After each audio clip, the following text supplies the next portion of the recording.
खास बुलेटिन में आपका स्वागत है। मैं हूं आपके साथ तान्या वर्मा। तो चलिए शुरुआत करते हैं बुलेटिन की। उत्तराखंड के महामहिम राज्यपाल गुरमीत सिंह ने अपने एक दिवसीय काशीपुर भ्रमण के दौरान भारतीय प्रबंधन संस्थान IIM काशीपुर में आयोजित उत्तराखंड प्रकोष्ठ के स्थापना कार्यक्रम में बतौर मुख्य अतिथि प्रतिभाग किया।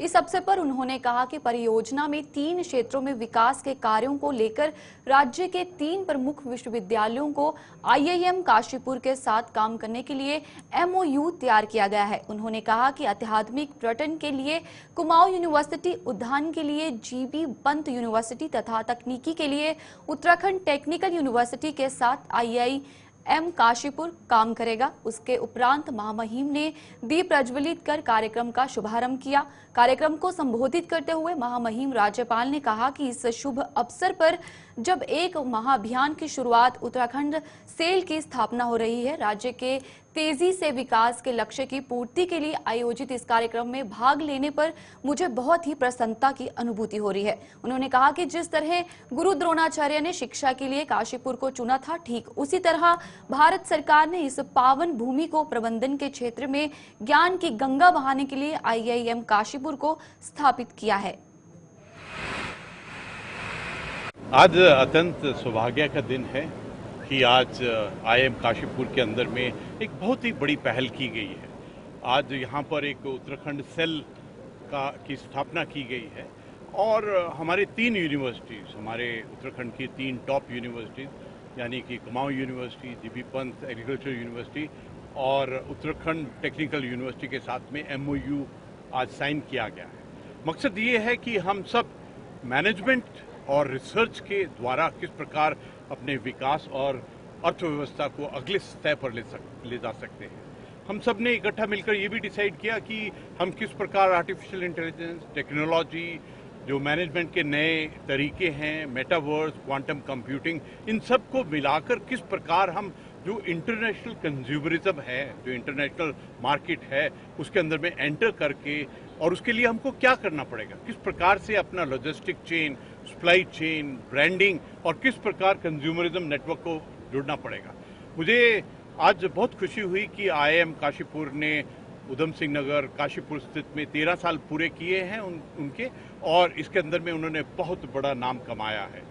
इनकी फैकल्टीज बहुत ही ऊंचे दर्जे की है और हर एक चैलेंज को एक चुनौती की तरह लेती है और उसका एक समाधान ढूंढती है।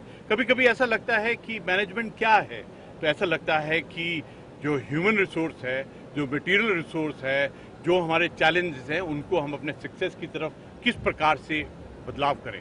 आज जो मैंने यहाँ पर वातावरण पाया है, जो हमारे युवा हैं, फैकल्टी हैं, जितने भी लीडरशिप IIM काशीपुर की है, उनके सबके दिल के अंदर में एक है कि किस प्रकार भारत को हमने विकसित राष्ट्र बनाना है, आत्मनिर्भर भारत बनाना है, और जो हमारी एक्चुअल जगह है विश्व गुरु की, उसको कैसे हासिल करना है।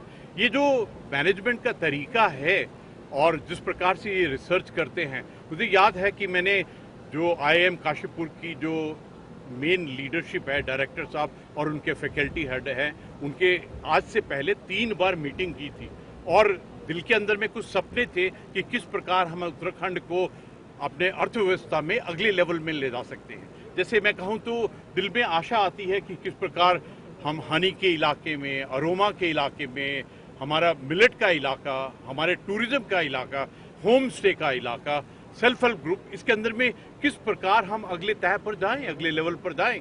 मुझे ऐसा लगता है कि वो जो दिल के अंदर में जो क्रांति है, जो प्लानिंग है, अगर उसको हमने इम्प्लीमेंट करना है, उसका इम्पैक्ट इफेक्ट रिजल्ट देखना है, तो हमको हमारी मैनेजमेंट की जो रिसर्च है वो बहुत अच्छी होनी चाहिए। और मुझे IIM काशीपुर के परिवार के अंदर में वो पूरा भरोसा है। Today I am going as a very confident leader कि ये जो आज हमने उत्तराखंड सेल की स्थापना की है, जो 3 MOU साइन किए हैं, इसका अवश्य ही आने वाले समय पर हमारी अर्थव्यवस्था, हमारे विकास और हमारे उत्पादन में एक खास फर्क होने वाला है। मैं आप मीडिया को भी बहुत खुशी है आप सबको मिलकर, और मैं रिक्वेस्ट करूंगा कि आप भी ये वाला जो मैसेज है कि किस प्रकार हमको इकट्ठा पूरे उत्तराखंड को, पूरे भारत को किस प्रकार सहयोग करते हुए एक इंटीग्रेशन, जॉइंटनेस और वननेस के साथ में किस प्रकार अर्थव्यवस्था के, आपको तो मालूम है पहले भारत 10वें पायदान पे था, फिर 5वें पायदान पे, और आज इस क्षण के ऊपर में 4थे पायदान पर है। जिस प्रगति और जो उन्नति हो रही है, और अगर हम उसको मैनेजमेंट से और भी अच्छा उसको पैकेज करें, तो I am definite about it कि भारत के विकास को कोई नहीं रोक सकता। हरियाणा विधानसभा चुनाव में बीजेपी की ऐतिहासिक हैट्रिक विजय करने पे भाजपा मुख्यालय में मिष्ठान वितरण, ढोल नगाड़ा के साथ इस जीत का जश्न मनाया गया। इस मौके पर कैबिनेट मंत्री सौरभ बहुगुणा, गणेश जोशी, कैबिनेट मंत्री राजपुर विधायक खदान दास समेत भाजपा के वरिष्ठ नेता मौजूद रहे, जिसको लेकर भाजपा के कोषाध्यक्ष पुनीत मित्तल ने हरियाणा की जनता को धन्यवाद किया। साथ ही भाजपा के कार्यकर्ताओं ने जो मेहनत करी उसकी सराहना की। उन्होंने कहा कि मोदी सरकार ने हरियाणा राज्य में जो विकास कार्य किए हैं उसका ये परिणाम है कि जनता ने तीसरी बार भाजपा की सरकार हरियाणा में बनाकर राज्यों को विकास की ओर बढ़ाने के लिए चुना, और निश्चित रूप से भाजपा की सरकार कल्याणकारी नीतियों पर काम करती आई है और आगे भी करेगी।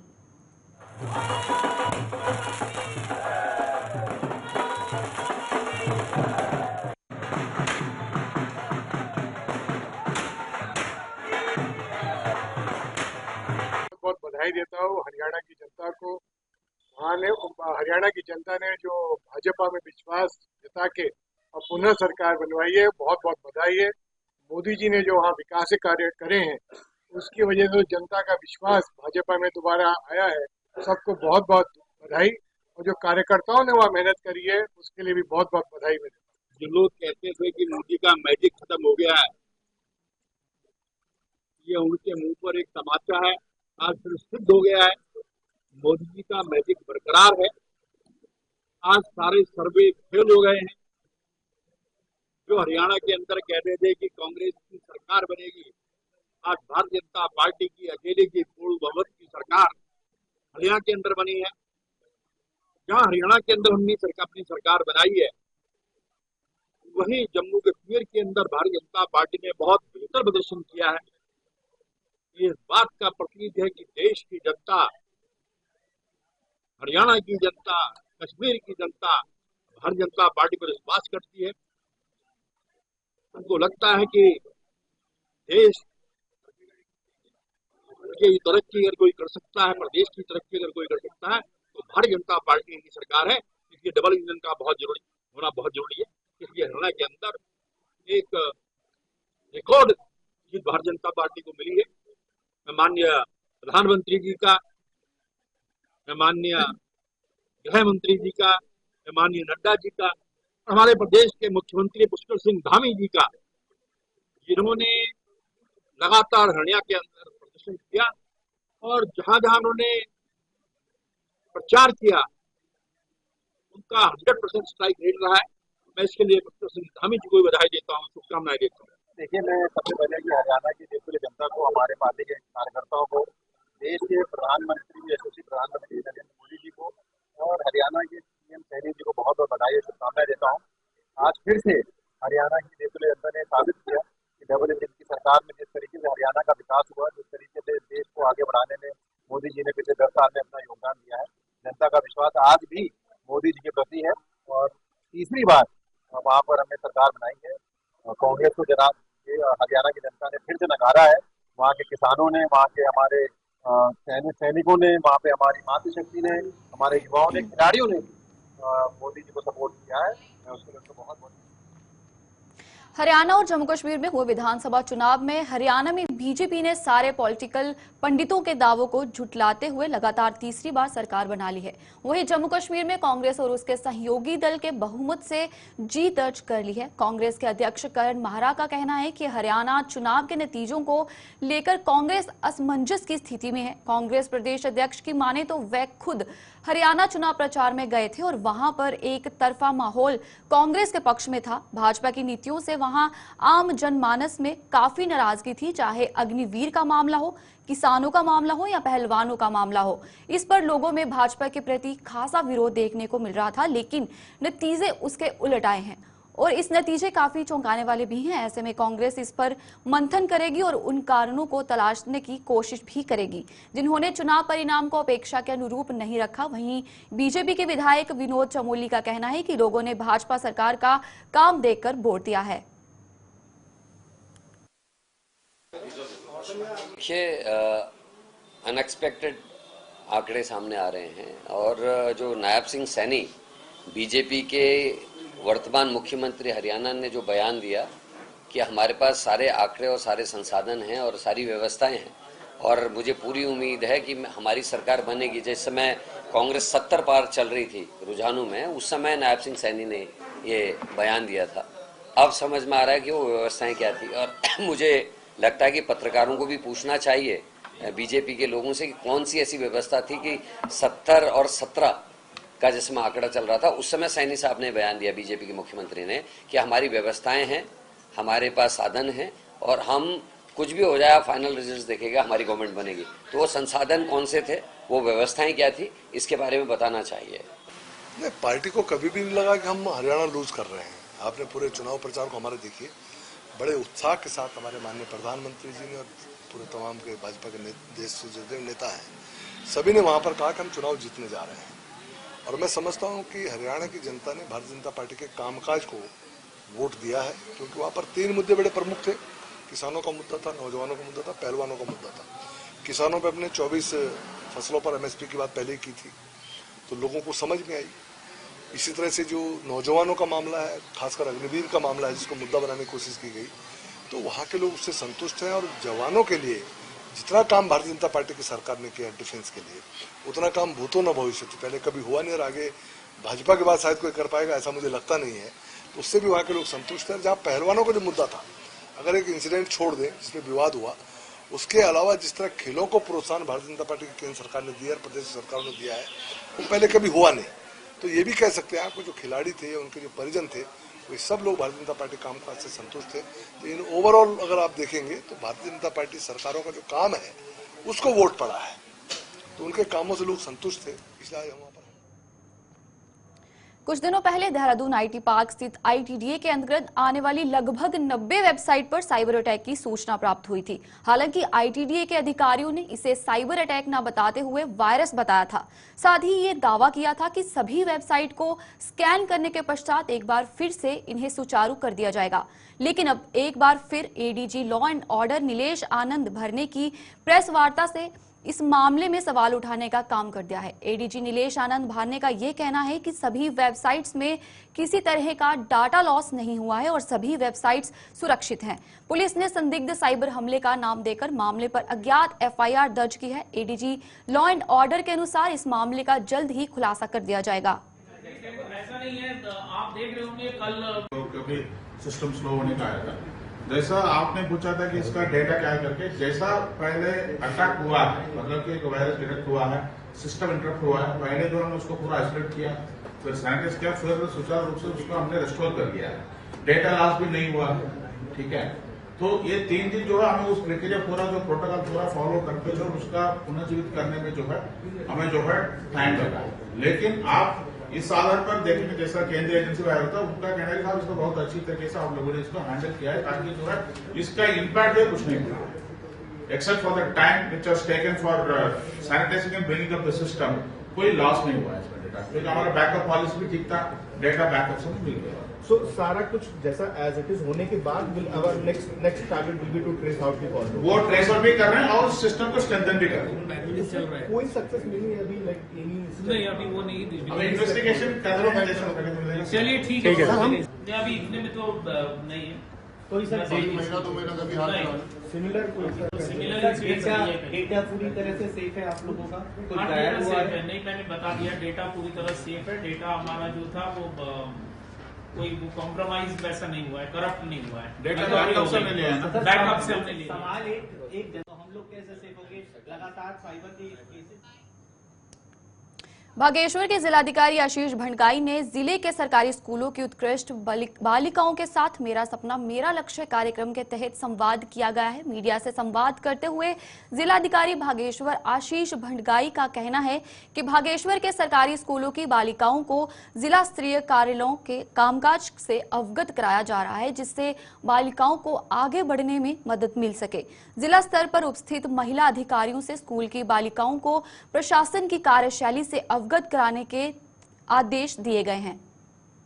कितने क्वेश्चंस आते हैं, कैसे तैयारी? और इसका उद्देश्य ये है कि इसमें एक तो उनको एक्सपोजर विजिट भी कराया जाता है कि जिसमें किस तरह से हमारे जो सरकारी कार्यालय हैं, जैसे मतलब हमारा कलेक्ट्रेट है और किस तरीके से विकास भवन या पुलिस विभाग या डिस्ट्रिक्ट जज महोदय का जो कार्यालय होता है उसकी वर्किंग और फंक्शनिंग है, तो उसका एक एक्सपोजर विजिट होता है। साथ ही साथ उनके साथ हम लोगों का एक इंटरेक्टिव सेशन भी होता है जिसमें जो हमारी गर्ल्स स्टूडेंट्स हैं जो दूर दराज के एरिया से आए होते हैं, तो उनके क्या क्या एस्पिरेशंस हैं, और इसमें हमारी जो लेडी ऑफिसर्स हैं जो ऑलरेडी कई सारी पोस्ट को हमारे डिस्ट्रिक्ट में होल्ड कर रही हैं, तो उनके साथ भी एक इंटरेक्टिव सेशन किया जाता है और उनके एस्पिरेशन को सुन के जो भी इनपुट होते हैं हमारे इनको दिए जाते हैं। और इस एक्सपोजर विजिट से मैं आशा करता हूँ कि जरूर जो हमारी बालिकाएँ विभिन्न क्षेत्रों से, दूरस्थ क्षेत्रों से यहाँ पर आई हैं, वो उससे लाभान्वित होंगी। बहुत जरूरी है। कर हत्या करने से इलाके में सनसनी फैल गई है। घटना के बाद से पुलिस पूरे मामले की छानबीन में जुट गई है। जानकारी के मुताबिक कमलवा गांजा में रामलीला में चचेरे भाई ने युवक की गोली मारकर हत्या कर दी है। मौके पर ही युवक की मौत हो गई है। हालांकि स्थानीय लोग और परिजन युवक को अस्पताल लेकर पहुंचे, जहां डॉक्टर ने उसे मृत घोषित कर दिया। प्रथम दृष्टया बताया जा रहा है कि संपत्ति विवाद को लेकर दोनों भाइयों में रंजिश थी। घटना के बाद पुलिस ने शव को कब्जे में लेकर पोस्टमार्टम के लिए भेज दिया है। एसएसपी हल्द्वानी प्रहलाद नारायण मीना ने बताया कि घटना की बारीकी से छानबीन की जा रही है और आरोपी की तलाश में पुलिस जुट गई है। जल्द ही आरोपी को गिरफ्तार कर लिया जाएगा। देखिए, आज रामलीला का एक कार्यक्रम चला था, उसमें एक व्यक्ति द्वारा दूसरे पर गोली चलाई गई और उसमें जो घायल है उसको हॉस्पिटल भेजा गया, लेकिन हॉस्पिटल में उसकी डेथ हो गई। तो बाकी पुलिस जो है वो साक्ष्य संकलन कर रही है और गोली मारने वाले की उसके बारे में तलाश की जा रही है और बाकी लोगों से पूछताछ की जा रही है कि गोली चलाने वाला कौन है। जल्दी जो भी गोली चलाने वाला है उसको गिरफ्तार करेंगे। सर, कुछ जमीनी विवाद बताया जा रहा है। देखिए, उस संदर्भ में अभी कोई ऐसे कोई चीज खुल के नहीं आई है, लेकिन जांच में अगर आगे कोई तथ्य आता है तो उससे पता लगता है कि किस आधार पे क्यों मोटिव से गोली मारी। ये है नैनवालपुर कमलवा जगह जमीन का विवाद चल रहा है।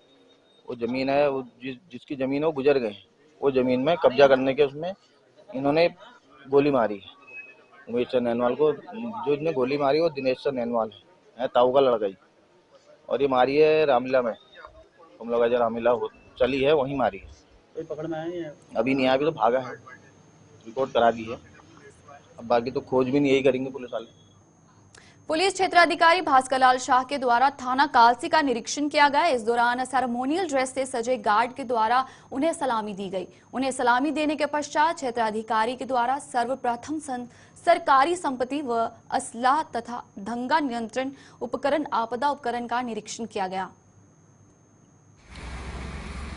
ये अनिवार्यता होती है कि अर्धवार्षिक रूप से हमारे द्वारा थानों का निरीक्षण किया जाए। इसी क्रम में आज थाना कालसी के थाने का अर्धवार्षिक निरीक्षण किया गया।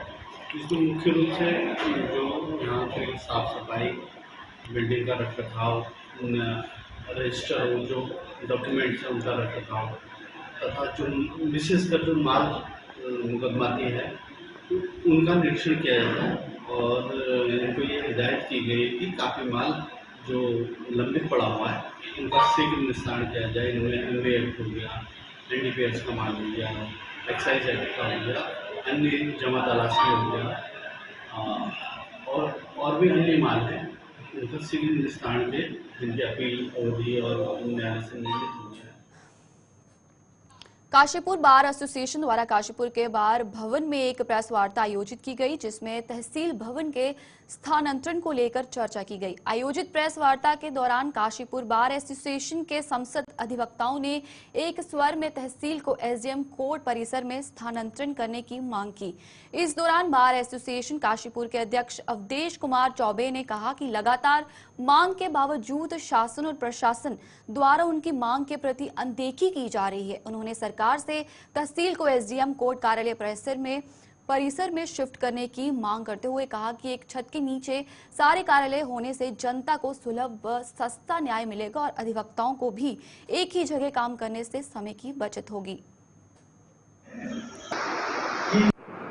आज प्रेस वार्ता का आयोजन इसलिए किया गया है कि काशीपुर तहसील जिसके शिफ्ट होने का प्रस्ताव है, सरकार उसको किसी अन्यत्र जगह पर ले जाना चाह रही है और हमने माननीय मुख्यमंत्री महोदय से और जिलाधिकारी महोदय से ये रिक्वेस्ट की थी और जिलाधिकारी महोदय ने ये इस परिसर का पूरा घूम करके निरीक्षण भी किया था और वो सेटिस्फाई थे कि यहाँ पर पर्याप्त ज़मीन है और यहाँ पर मल्टी स्टोरी बिल्डिंग बना करके तहसील आदि कार्यालय स्थापित किए जा सकते हैं।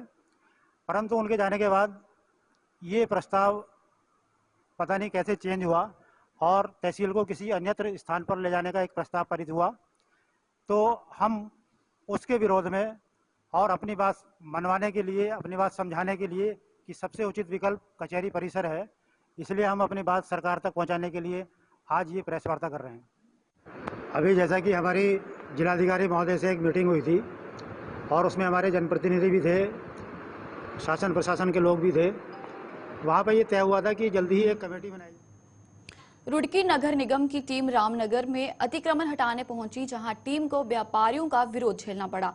व्यापारियों ने आरोप लगाया कि दीपावली के त्योहार के मौके पर निगम द्वारा उन्हें परेशान किया जा रहा है। व्यापारियों ने आरोप लगाया कि सिविल लाइन, बीटीगंज और मेन बाजार जैसे इलाकों में भारी अतिक्रमण होने के बावजूद वहां अतिक्रमण न हटा के उन्हें परेशान किया जा रहा है। निगम की इस कार्रवाई के विरोध में व्यापारी धरने पर बैठ गए, जिसके बाद ज्वाइंट मजिस्ट्रेट आशीष मिश्रा के आश्वासन के बाद व्यापारियों ने धरने को खत्म किया।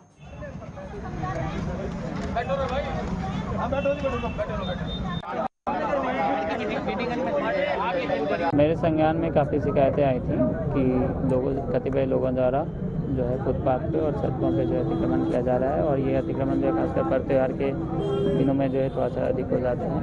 तो उसके संबंध में जो है जब मैं मौके पे पहुंचा तो कुछ लोगों का विरोध था, लेकिन उनसे जो है बात की गई और उनका जो है रिस्पॉन्स और सहयोग जो है काफ़ी अच्छा था। प्रशासन भी ये मानता है कि पर त्यौहार के समय में जो है बिक्री जो है तो इससे ज़्यादा होती है और कुछ छोटे छोटे जो व्यापारी हैं उनके द्वारा कुछ ठेलियाँ लगाई जाती हैं और उनके जो जनप्रतिनिधि थे, जो पार्षद थे और व्यापार मंडल के जो भी अध्यक्ष थे, तो उन्होंने भी अपनी समस्याएं बताई हैं कि छोटे छोटे व्यापारी जो हैं उनके एक ही सीज़न आता है पर त्यौहार के टाइम में, जब उनका थोड़ा सा आमदनी होती है। तो इन सभी बिंदुओं को ध्यान में रख के जो है दो तीन फैसले लिए गए। जो भी विरोध कर रहे थे उन व्यक्तियों द्वारा ये रजामंदी दी गई कि जो भी अतिक्रमण है उनको थोड़ा सा पीछे कर लिया जाएगा और उनके द्वारा जो भी ठेलियाँ लगाई जाएंगे, जो भी दुकानें लगाए जाएंगे, वो इस तरीके से लगाए जाएंगे कि किसी भी तरीके का जो पेडेस्ट्रियल आवागमन है, जो भी पैदल यात्री का जो आवागमन है वो बाधित ना हो, और ना ही सड़क पे जो है किसी भी तरीके का आवागमन जो है, अतिक्रमण जो है मेन सड़क पे वो भी किसी तरीके से ना हो। उसके साथ साथ जो है इन जनप्रतिनिधियों द्वारा ये भी आश्वासन मुझे दिया गया और इसके साथ साथ जो है कुछ नगर निगम से संबंधित जो है कुछ समस्याएं जो है उनके द्वारा उठाई गई थी, तो जिसके संबंध में जो है मेरे द्वारा जल्दी बैठक बुलाई जाएगी। इसके साथ साथ व्यापार संघ के जो भी प्रतिनिधि हैं प्लस जो भी पार्षद है जो यहाँ पे धरने पे मौजूद थे, उनको बुला के पृथक से वार्ता की जाएगी कि शहर में जो है जो विभिन्न प्रकार की जो समस्याएं हैं, इसमें अतिक्रमण है, ई रिक्शा से रिलेटेड जो भी समस्याएं हैं, उन पे जो है प्रशासन के स्तर से अग्रतर क्या कार्रवाई हो सकती है, उनका सहयोग लिया जाएगा।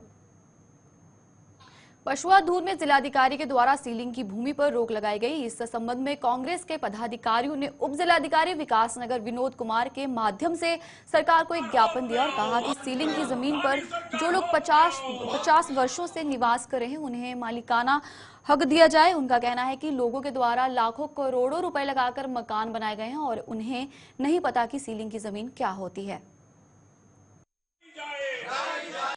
देखिए, जिस प्रकार से जिलाधिकारी द्वारा पछवादून में सीलिंग की भूमि पर रोक लगाई गई है, आज उसी संदर्भ में उप जिलाधिकारी विकासनगर से मिला गया और उनसे मांग की गई कि उस रोक को तत्काल प्रभाव से हटाई जाए, क्योंकि त्रुटिवश बहुत से खसरा नंबरों में त्रुटिवश वो रोक लगी है।